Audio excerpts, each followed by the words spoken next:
Thank you everyone for joining in live, and then we'll obviously be recording this and sending it out to everyone who registered, and then a lot of the other restoration contacts in our system. Obviously, everyone knows what's going on in the world right now. Coronavirus is a global pandemic, and we're kind of curious to see what that means for restoration contractors. Cash flow is as important as ever, and so is protecting that cash flow and adhering to the core principles of your business to kind of put you in a good position to fight through this entire ordeal. So we've got Klark Brown on today, restoration thought leader, founder of AIR, restoration advisors, close partner of Levelset, and a guy who is well known in the field. I think maybe I'm doing a disservice throwing all that stuff out. Klark, if you don't mind, will you want to introduce yourself in case anyone doesn't know you by name or reputation?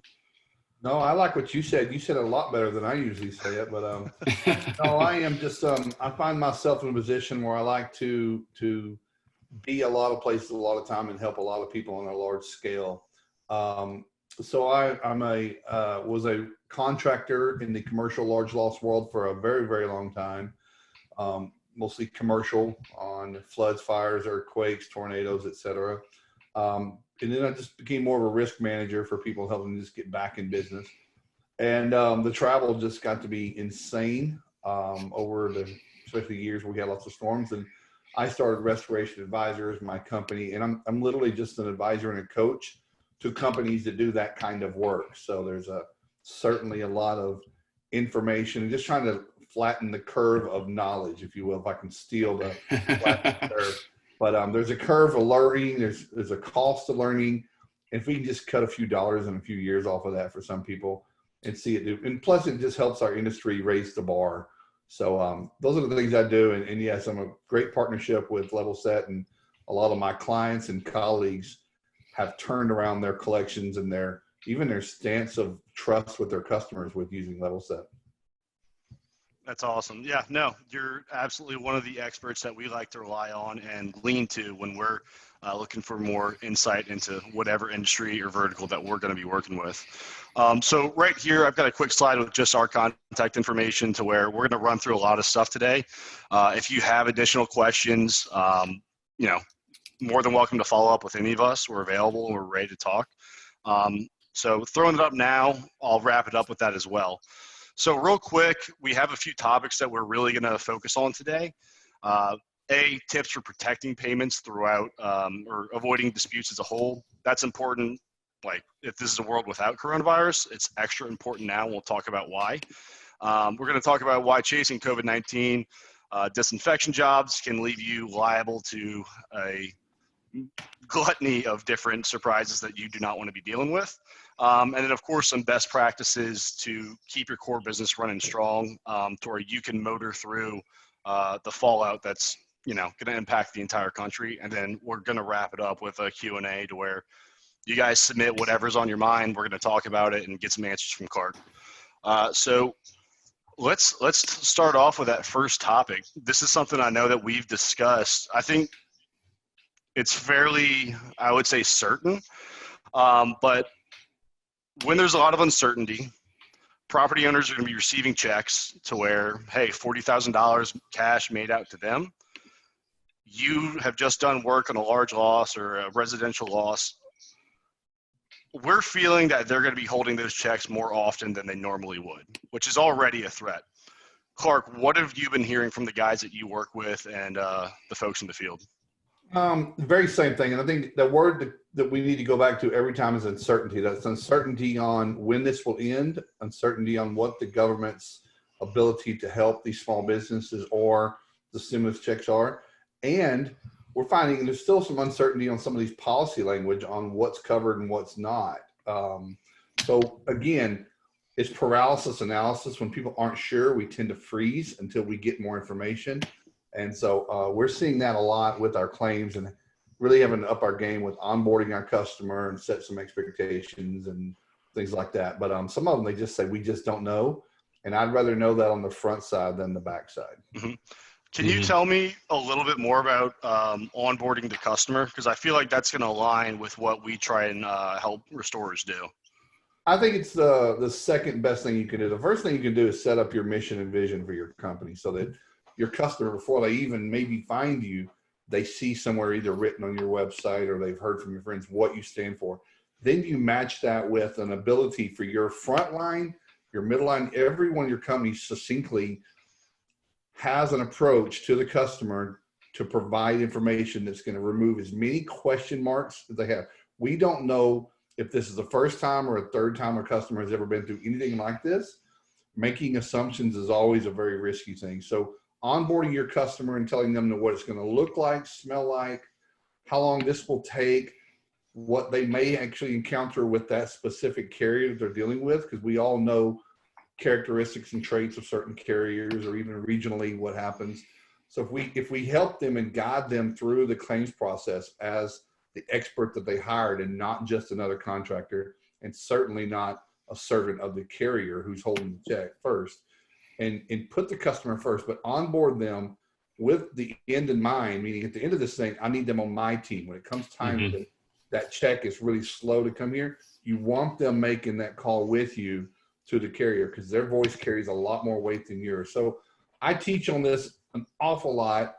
It's different for different people in the company, but technicians are obviously earning trust, but they might not be dealing with the money as much, but more on the workflow. So that's what onboarding means to me.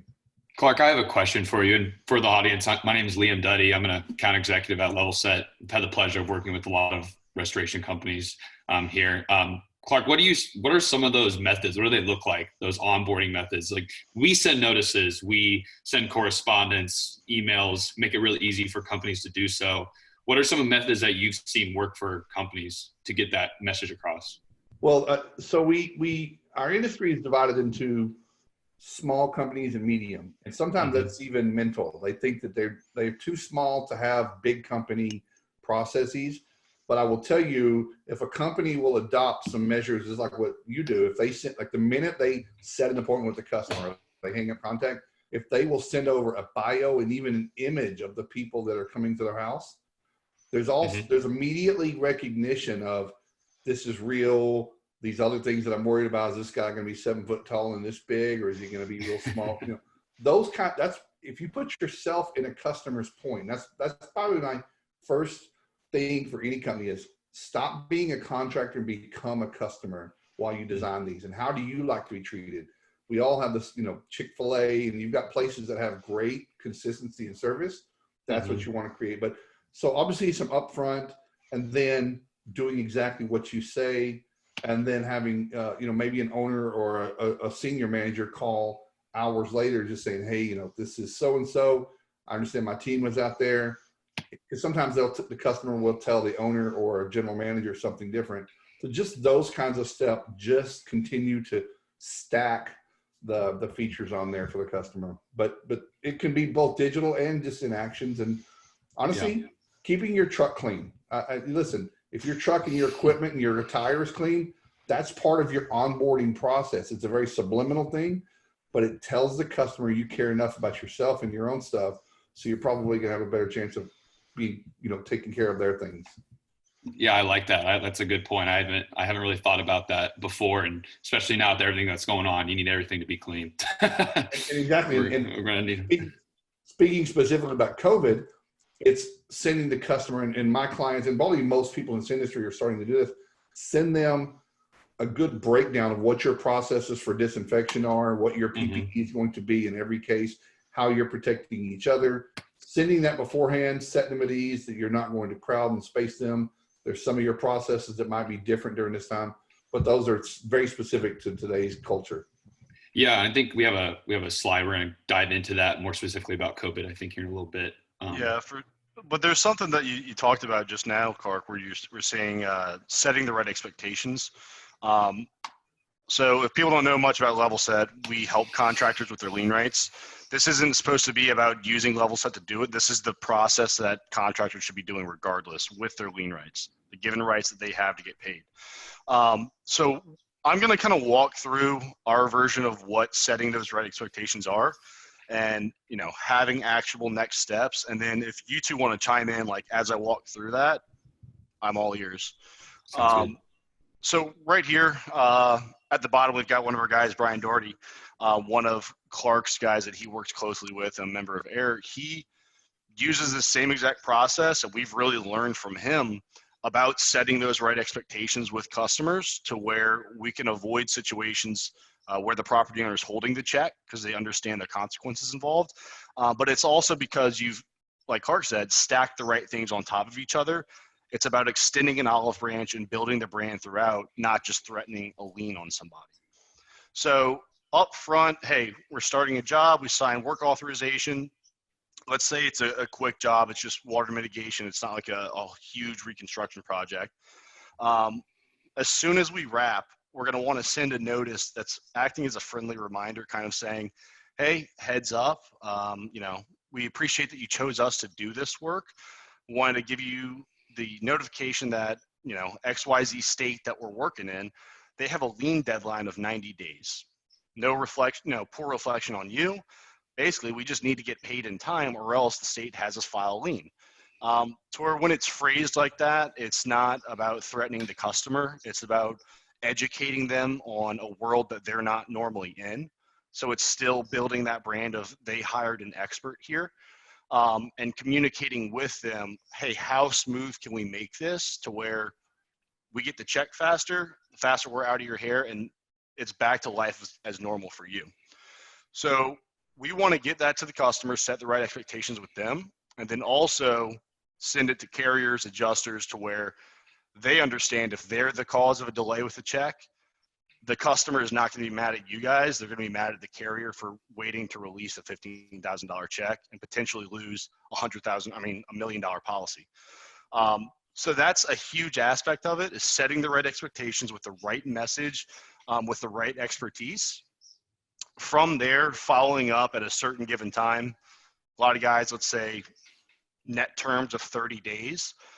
If we're not paid by then, maybe another warning, or we can send out a notice of intent to lien.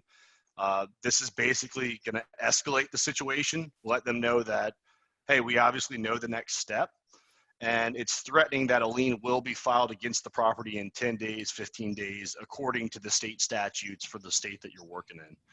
So again, it's kind of giving them an opportunity to say, I don't want to foist this upon you, but this is the last option before we have to jump to the nuclear decision of filing the lien. How can we work through this now to get paid and get out of your hair and have life back to normal? After that, obviously, it's the final step of filing the lien, protecting the payments. But from looking at guys like Brian, looking at other guys that me and Liam have worked with, Klark works with, when you do a really good job of setting the expectations from the get-go with that initial notice, when it is necessary, following up with a notice of intent, those are the contractors that are getting paid at their net terms, and they're not filing very many liens. Right. To where that's really my message, to where we're going to see more property owners hold checks. Let's just try to, incentivize them to not do that and treat it like business as usual, to where your cash flow stays protected and you're a little bit sheltered during this time. Now, I know I just spoke a lot, kind of rapid fire, but I wanted to hear from Klark, maybe your thoughts on that process, or like other twists or turns that restorers could take that could add to that. Well, I think you said it very, very well. And I think back to onboarding, every person in your company, top to bottom, needs to know this process so that it becomes an echoing effect, that your customer says, look, it's our intent is to get a 5-star review. And I know you don't usually get 5-star reviews from putting liens on properties, but I also know that we have a lot of people here that depend on this company for their families, and getting paid is a very crucial part of it. So, and just say, we do these all the time, and your technicians, as much as you trust them, I know Brian very well. He may feel comfortable saying, we had 300 and some odd claims last year and never ever got to the filing of the lien. If you feel comfortable saying that, set your customer at ease, because the word lien, depending on where people are in a business world, they're extremely frightening or not knowing anything about it. So the more you can quickly, without getting super deep into the minutia, that you can explain that to them. But I think, again, echoing it, calling before each of these deadlines, just a real quick courtesy call saying, hey, this date is coming up. Again, I don't want you to be surprised when you see it. We talked about it, but I know you've had a lot going on. I just think the more you stay in contact, and that's a 2 or 3 minute conversation or voicemail. Right. And I think what's also important is that a lot of the states have these deadlines set up to where you're not calling just to check in. You're calling for a reason, because you are also against the clock because, hey, we're just trying to follow the state's requirements. So when the states have a 60-day, they have a 90-day deadline, that should be the absolute cutoff to where AR should not age past that because we've been using the lien process in that window beforehand. To where if you can draw a line and then adhere to that and you're uniform with it, that's how you get the results that you want to see. And again, that doesn't take Levelset. That takes following the state laws, sending the right notices, and then what Klark's saying, having the right message throughout. I've often said, guys, that Levelset, like many other things, they're your partner. It's another tool in the tool belt for Batman. It's not the always go-to, but it is something there. It works in the background. It's automated. And again, you said it, and I can't, how many people who had AR, just some unsurmountable amount of cash flow issues from AR that really dove into Levelset, started using the process beyond their fears. Come to find out, their cash flow lets up, their customers give them reviews. It wasn't as big and scary, but I've had a lot of people tell me it just changed the game for them. Cool. I appreciate that. Yeah, I want to go back to the, if you go back to the slide, I want to make a quick point too. The notices that we send out initially, or the notices that you should be sending out, they're really not threatening in any mean. Like you mentioned, Klark, they're customer centric. They got your bio. And I don't want to focus on Levelset. I want to speak generally. Our process, it should relate as well to others, is, we're making things customer centric from the get-go. As you see here, it gets to the red. We're getting there when it's, like Pearson mentioned, when it gets to that 60, 90-day deadline mark where you need to, maybe escalate an issue. And that's really what we're trying to eliminate. And that's what it all starts with, setting expectations, like you mentioned, Klark, and having that customer-centric facing front from the get-go. And having this sort of work in the background, like you mentioned, where you're still making the phone calls, of course, but you have this working in the background as a complement. I just wanted to make that point. Yeah. Great one. One thing I want to touch on, because Rich just posted in the comment section, and I spoke to Rich on the phone yesterday, so it's good timing. He's talking about in Maryland how they must have a judgment prior to placing the lien. What can we do within our system to complement the lawyer's efforts? So Maryland is one of the handful of states, there's about 4 of them, that requires an attorney to be present to do the filing. When you're talking about doing something in our system or your own internal system to complement their efforts, it's exactly what we're talking about here. So when we're sending these notices, we're, for one, providing a paper trail for the efforts that we have made to remedy this before the lien actually is part of the conversation. And then also, if there are state requirements that need to be met, it's been met the correct way. So when it is handed off to an attorney, they can look back and understand, I can just go to work on what my expertise is. I don't need to scramble or go backwards and double check and make sure that everything has been done correct up until this point in time. Finally, if we're doing all of this, again, from our data, those are the people who are not filing many liens. So that's the ultimate compliment, is if we're sending these notices at the right time and we don't have to file liens, then we don't even have to worry about that question. So that's kind of what I wanted to say towards that. And same thing, guys, you can keep the comments coming in. We'll address them as they pop up. Yeah, please do. I'm gonna move on to that next slide because I know it's gonna be a big hot button issue right now. Why don't you take this, Liam?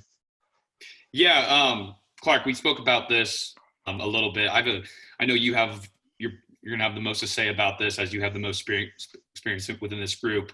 Could you just kick off with this topic? What is your main, when this comes to the forefront, what is your main opinion on this right now at the moment?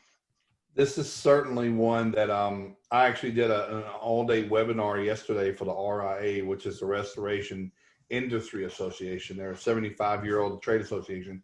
And like many other things, their annual webinar, which was scheduled to be in New Orleans, your backyard, like many, was canceled due to the COVID and the pandemic. So they wanted to provide a lot of really good topic, and they had experts that were industrial hygienists, chemists, everything, you know, doctors, medicals. I'm clearly not a doctor or a IH, but I had a very specific segment about that, and we can talk about that in a minute, but it's very topical.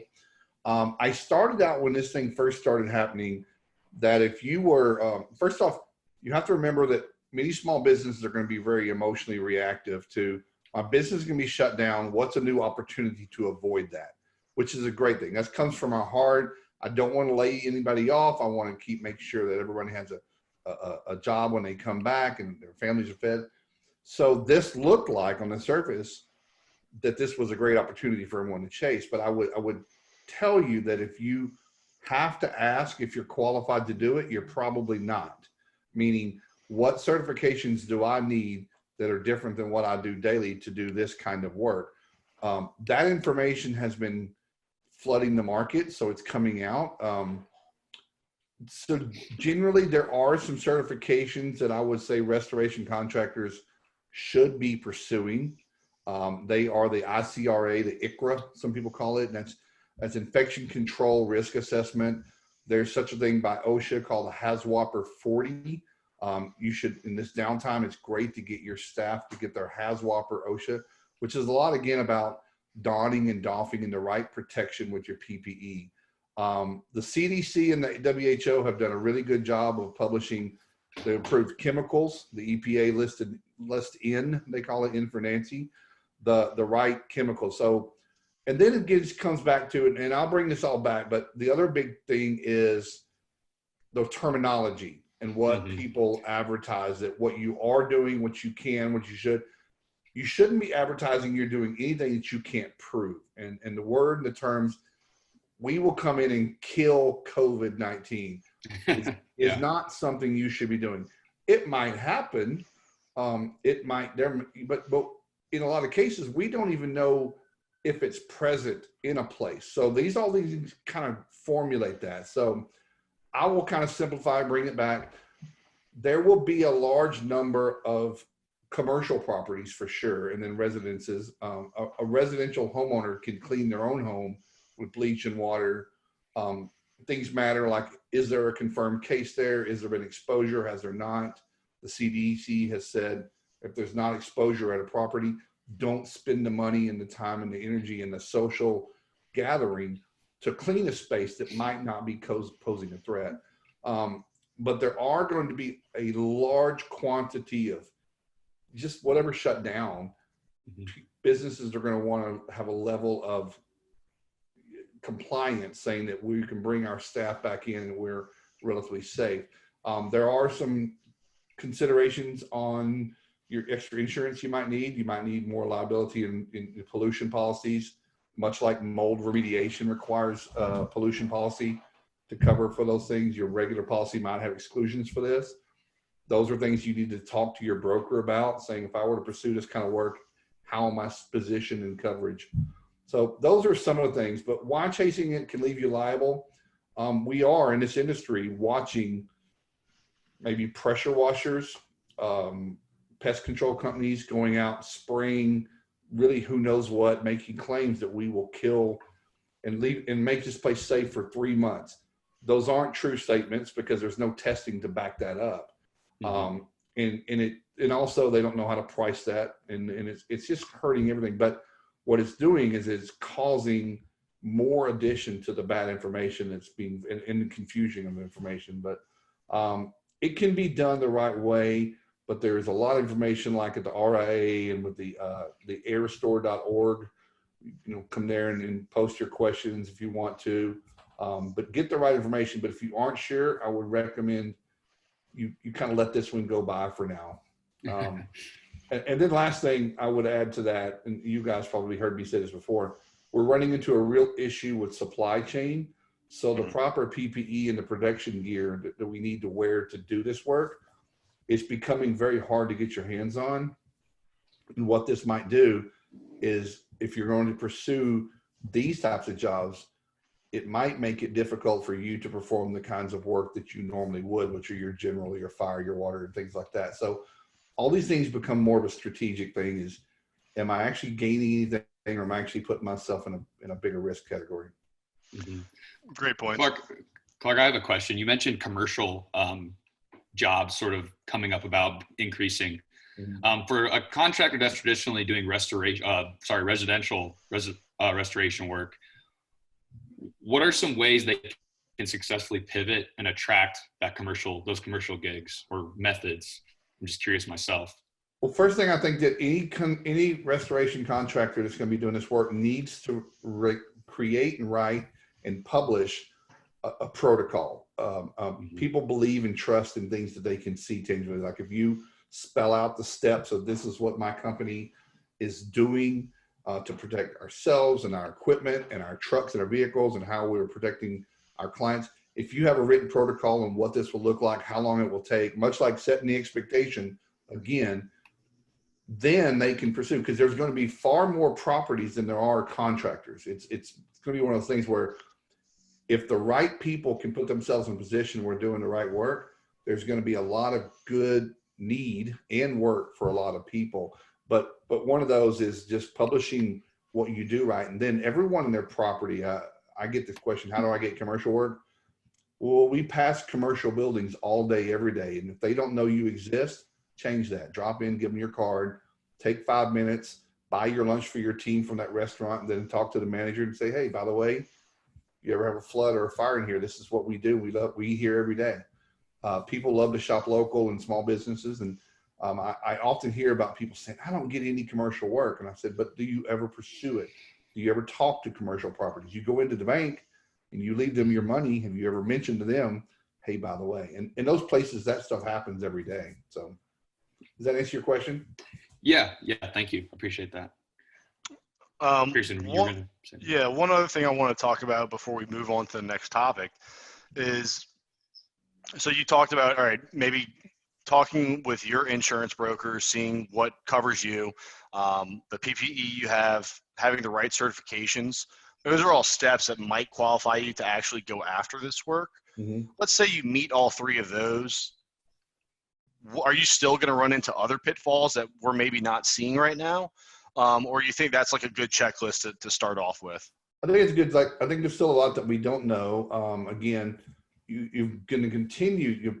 First and foremost, you've got to put your client, you've got to have a very candid conversation with what they think and what they expect. And they're watching the same CNN, Facebook, and they're flooded with information, and their brother-in-law told them that no chemicals help. So you're going to need to really get good at juggling those and pursue that. Now, I have some clients that are processing 15 to 20 of these projects per week right now. So they've mastered it, but they've gotten these steps 1 through 8 in place, but then talking to their customer. And again, the customer is expecting an extremely, almost a janitorial price on something.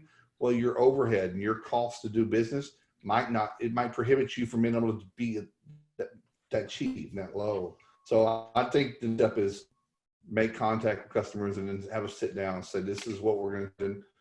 My session yesterday, by the way, Liam and Pearson, was on the professional pricing of this work. Some people are square foot. Some people are trying to go all these different ways. And we just kind of loosened up some of those questions and showed what some successful contractors were doing. But Pearson, maybe if I didn't answer your question, you can ask me one more time. But I think that addressed it pretty well. A lot of it. Yeah.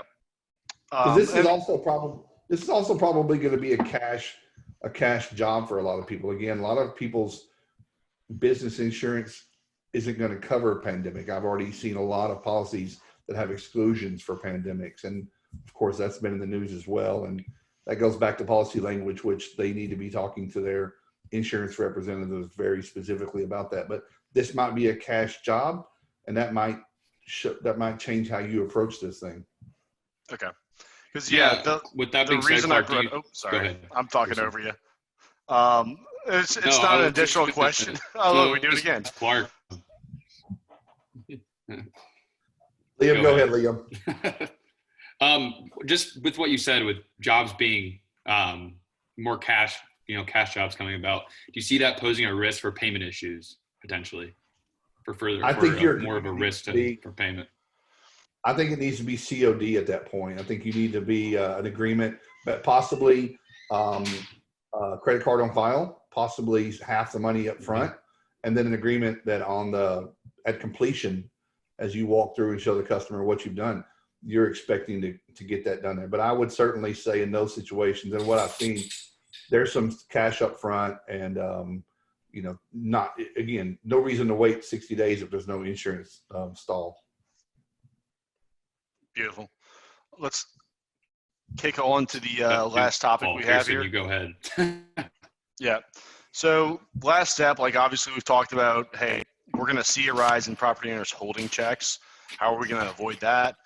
Some pitfalls that we're going to see with guys chasing COVID money. But let's bring it back to the basics, Klark. I want to hear about some of the core tenets that every restorer should be practicing right now to keep those core competencies like churning along to where that's what pushes them through to the other side of this. Yeah, big topic. Thank you for bringing this one up, because what we're seeing is the hysteria of this is just come coursing through everyone. And I would start with things like, remember you have a business, and remember this is going to pass. It feels like this is going to be eternal, but in 21, we're going to be looking back and we're all going to be telling stories about where we were when this happened. Much like, I kind of akin this to 9/11. I kind of have some of the same feelings as I did the days and the week after 9/11. We were kind of frozen. Nothing felt normal. We weren't focused on the things that we had before. So the thing I keep remembering, this is going to pass and we're going to go back. So that means your company, your staff that's working at home remotely, you need to be in contact with them. People may not be used to working from home and they may feel real detached. It's checking in with your home remote operating people.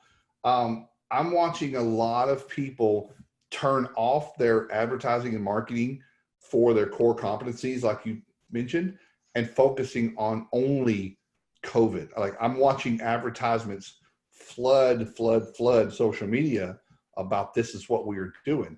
Now, I've been critical and made some jokes. I said, if you people would market this much without COVID, I think your communities would really know about you. Like, people are marketing like they're madmen. I say, I don't ever hear from you until we have a pandemic. So if they kept that level up, they might see their businesses grow from recognition. But I'm watching a lot of people forget about, if you specialize in water and mold, they're trying to specialize in this. Water and mold damages are still happening today. I was just in Florida for 5 days for an 11-story building, 7 floors, flooded. Water ran about 18 hours. Those things are still happening. Plumbing is still breaking. Plumbing is immune to COVID-19's pandemic. So people need to just stay focused, put their head down, wait for this thing to pass.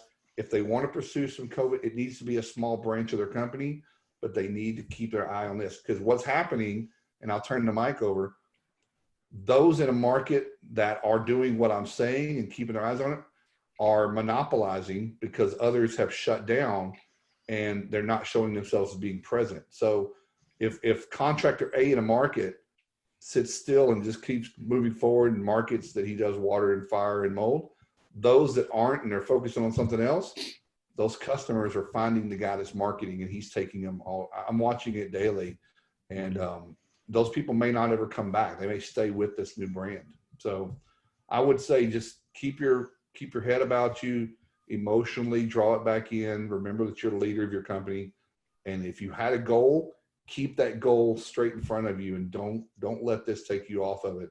It's annoying, it's distracting, but it's our job as leadership to push through this. And I'm seeing some good examples of that, and I'm seeing some poor examples of that. And I think that's more driven by personalities of the owners and the leaders of a company. Yeah, I appreciate that, Klark. I was actually going to ask the question, what are some things that shouldn't be overlooked with COVID-19 being on everyone's mind? That's a really good point. Yeah. So some things that shouldn't be. Go ahead. Absolutely. What I was really trying to pivot to is I think that there's more to dig at right here, but we should probably hear from the folks that are watching in right now. So like, obviously, if you have got more topics on your mind that's related to kind of what they should be doing right now, Clark, feel free to share. But I'd like to have some folks chat in right now with some questions that they want addressed. Well, I'll add in. I think Liam, you and I talked about this a few weeks ago when we were like even coming up with the idea to have this. Is our industry? We talked early on about some of these SOPs and onboarding, things like that. Well, everyone's pretty slow right now. And if you were fortunate enough to get in front of the government's, payroll protection plan, you get to keep your staff on and everybody gets to keep working. Now is the time to take advantage of that slow time, sit down as a team, as a group, and start creating those SOPs and processes that are going to set you apart from everybody else, and plan on when we come out of this thing, when we finally break this nexus and this vortex we're in, we're going to be a completely different company, and we're probably going to rise. And so those things, again, this is not a time to freeze.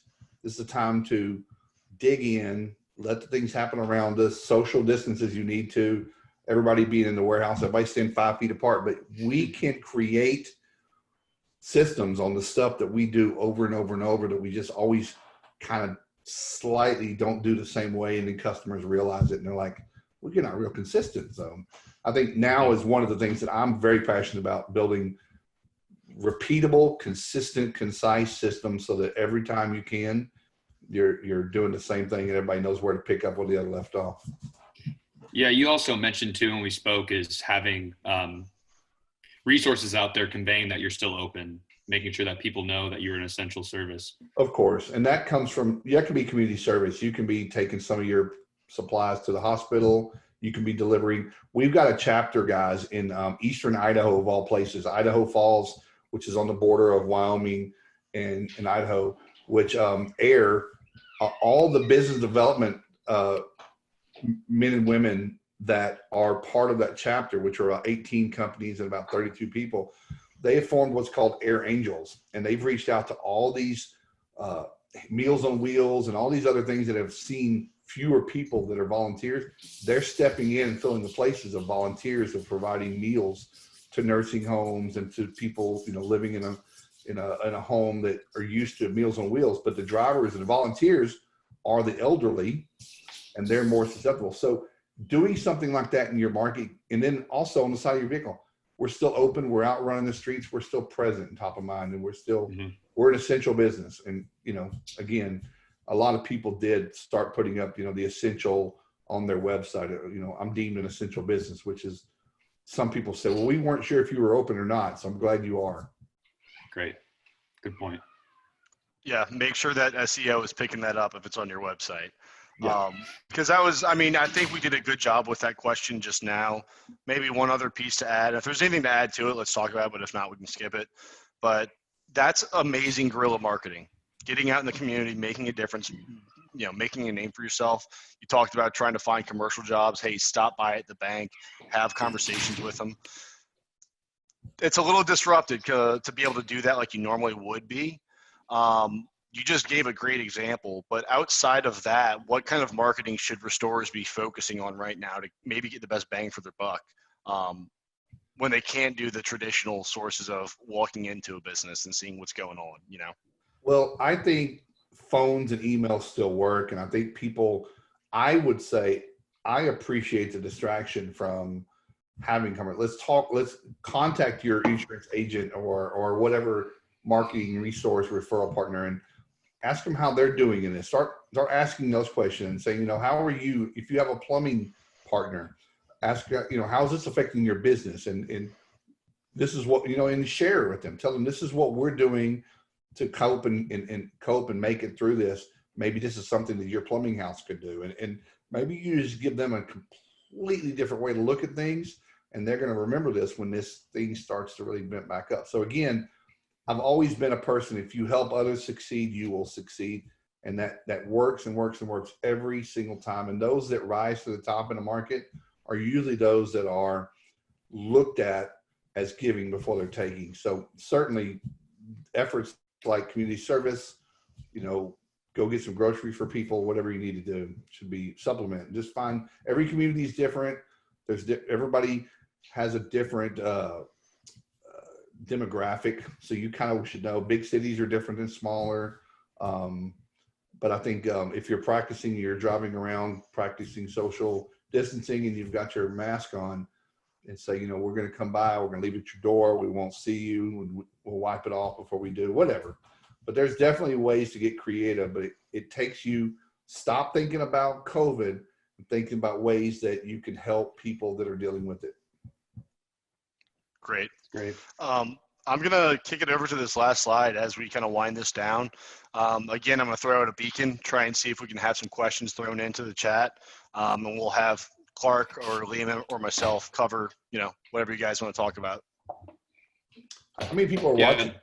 We have about 20 right now. Yeah, we've got 20 sitting in here live. And I know we've had multiply that quite a few times for who registered to be receiving a recording of this.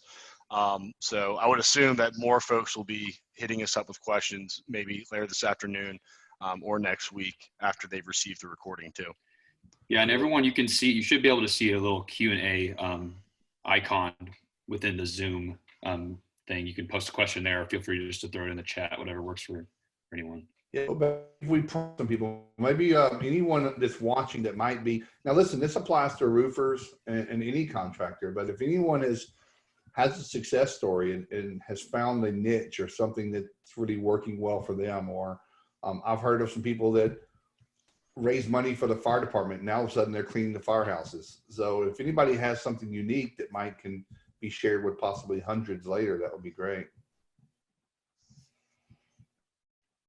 So while we wait on that, I might just bounce around another question or two that's been in my head. To where, like, there's a lot of liability on the, actually, let's pause that. It's more important. Someone else came in. Laura said, how can we keep from appearing, or how can we like not appear money hungry when trying to file liens at this point in time? So I think a big part of that is going to be you're following the state requirements. And the lien is the nuclear option. So that doesn't necessarily have to be the big focal point of the conversation. It can be more of, hey, this is not about you, us like thinking you're a bad customer. This is just the state laws, and I know this is not the world that you live in. I wanted to make sure that you're aware of them because we do have to follow these rules. So for one, it shows that you're trying to adhere to what's required versus you care about money up front. And then also introducing the part of the conversation to where, hey, this isn't just about you. We want to send this stuff to the insurance carrier because in our industry, they tend to delay payment as a whole. And when that happens, we've got no other option but to file the lien because we're not getting paid within that set deadline. So if we have you on the same page as us, then they're going to prioritize that claim. You can get paid faster, and this is never going to be an afterthought. So maybe those are two ways to approach it. One, compliance, and then B, putting yourself on the side of the property owner against maybe the insurance carrier as far as the need for sending out these legal documents. I hope that addressed that. I'll touch on that. Go ahead, Klark. Go ahead, Liam. I want to take a stab at it too. Go ahead, Liam. Yeah, Laura, I'll touch on that a little bit. We have some customers that will send out a letter that memorializes essentially what Pearson said, basically saying this step does not reflect directly on you or your insurance provider if they are the ones that pay quickly. Unfortunately, some companies try to slow pay, causing mitigation companies financial hardship. So sending out like some sort of letter, talking a little bit about that, letting them know it's not their fault. You know, it's your state law really sets those expectations. And there's a lot of people that will send that letter at the beginning of the job to bounce off what Pearson said. Go ahead, Klark. Hey, Laura, can you type into the box, what kind of company do you have? What services do you provide? Are you a fire water restoration or manufacturer? What's your field of service? Because it's going to I want to play off of that a little bit. And while I wait for that, I want to speak from the stance of our industry, the industry that I can probably speak the most about, fire and water. Our work that we do requires a large amount of empathy. We have to be very, very empathetic to the situation that people are going through and their customers. Okay, so there are a high volume program, general restoration contractor. Okay, so I will approach that in just a second. But so our industry, we ride along a teeter-totter or a seesaw of empathy, but we can't forget that it's not evil to be a for-profit company. I mean, honestly, this nation is built off of companies being profitable. And I always tell my customers when they say, well, you know, why is the money so important to you guys? It's because I think we do really, really incredible work. And therefore, I want to stay open so we can serve more people. If I think I do a good job, then my being profitable allows me to help more people and scale, which you said you're high volume. So I don't think that I think that appearing money hungry might be in our own heads. I don't know that most customers work jobs and they realize what would happen if they didn't get paid. So I think if you kind of shift that and not be afraid to ask for the money, because it's required. You know, you had these gentlemen, they showed up at 2 a.m. They wore these PPE. They left their families on Easter to go do things. They need to be paid for that. That's how this world works. But also, you mentioned high volume program, general restoration contractor. When you say program, I'm thinking you probably only manage care programs for some carriers.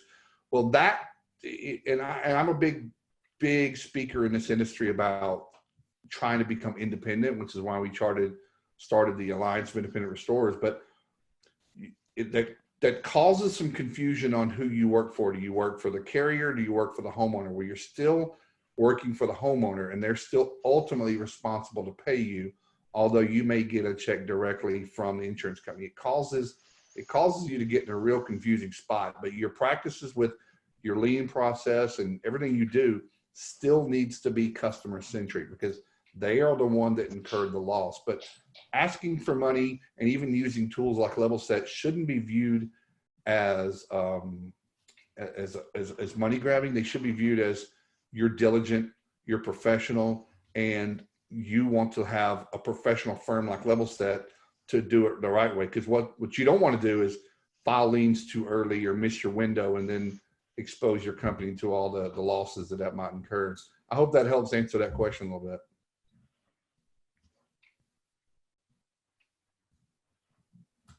Yeah. So Laura's company is on some vendor programs where they're called by the insurance company. And, you know, again, I wish that equaled guarantee of payment, but it doesn't always do so. So I think now, that being said, I don't know, maybe Pearson and Liam, when you're on a vendor program, that changes a little bit how you can use the lien process, right? Depending on the agreements that you've entered into. I don't know. I couldn't speak about that, but that's just my 2 cents worth. And I want you guys to make sure you read what Zach wrote there too. Yeah, Zach, I saw that. That's great. I was just going to acknowledge that. That's awesome. Back to what Pearson said about, Klark, about getting out to your community. That's something that's really great. Pictures. I want to see pictures of the bunny ears on these guys. that better be on Zach's social media. If I go look and hunt him down, I better see some advertisement. I always say you need PR, and if you're doing good work, you need to show people the good work that you do. So, but yeah, I would say, guys, I don't think it's, if you're worried about being money hungry, you need to make sure and look at what you're charging. And if you're uncomfortable and you think we charge too much, you might need to have an internal conversation. I'm not putting anybody down, just saying come to terms with that, because when you're proud of what you do, it becomes a lot easier to collect on the money and ask for it of what you're deserving. So there's one last thing that I want to touch on that was mentioned through Klark by programs, meaning like what are the lien rights, like what's the differences there between a traditional job, because you might have some kind of clauses in there with the liens themselves. I'm going to answer that, and then I want to bring up the other question that was thrown in the Q&A, and then we're going to wrap this up. So as far as the program work with liens, there's really only 2 states in the country where liens can just be waived outright in a contract. So a lot of times that's more of just an understanding that if you're taking this on, you're not going to be filing liens. But it's not necessarily something that typically holds up in court, generally speaking. So not out here trying to say you should be slapping them willy-nilly, but you also shouldn't be kowtowing to, not taking the right steps for protecting your own payments. So this last question was one from the Q&A was, I think this is obviously for Klark. Can you explain the wording for the legality of saying like we disinfect, which means it's 100% clean versus we sanitize the area or items? Because that's going to be a big role for the guys that are chasing COVID money right now. So the way we've tackled that, and again, I don't want it to seem like anyone's sidestepping, because we can't test and we can't validate that term that we've killed the virus, that we've made that thing safe for anyone.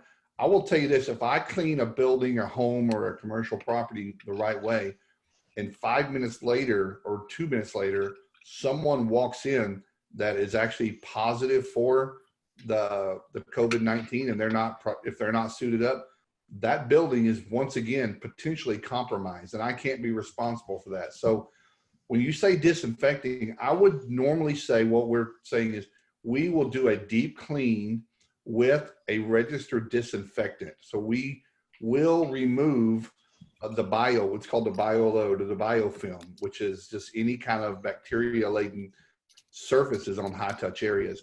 But it's not making a claim legally saying that everybody can come rushing back in here. There still should be the protocols. You should, their fever should be tested and things like that. But just stay away from anything that does absolutes of 100%.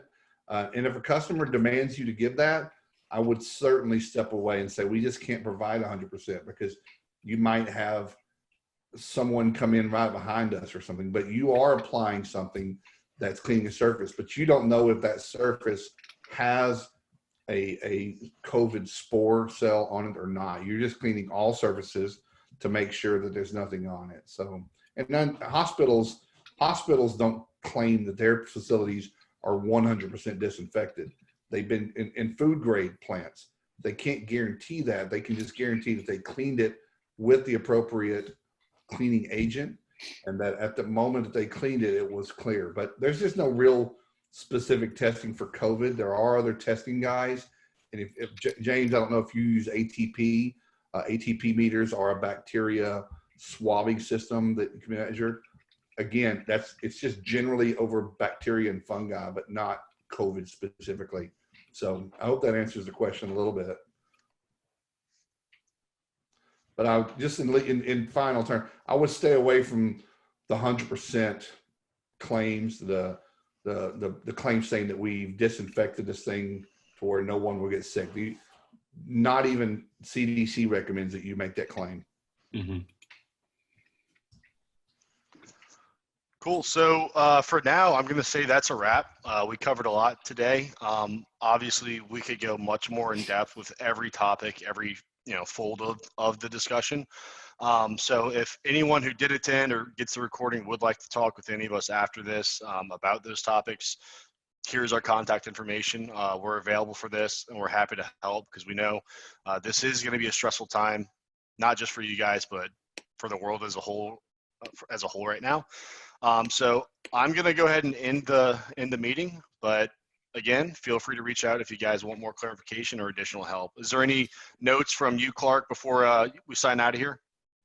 No, just this is I'm real proud of our world right now, and people in general. Mostly, this is when leaders step in, they lean in and don't lean out, and people are looking for answers. And some people are propping others up, and this is kind of what we do in that village mentality. So everyone just keep doing what you do, and keep your ear on information, and double check and fact check everything. But just thanks everyone for being here. Yeah, thank you, Klark, for joining us, and everyone attending. It was a good time. Appreciate your time. Awesome. Thanks, y'all. Have a good one. Take care, guys.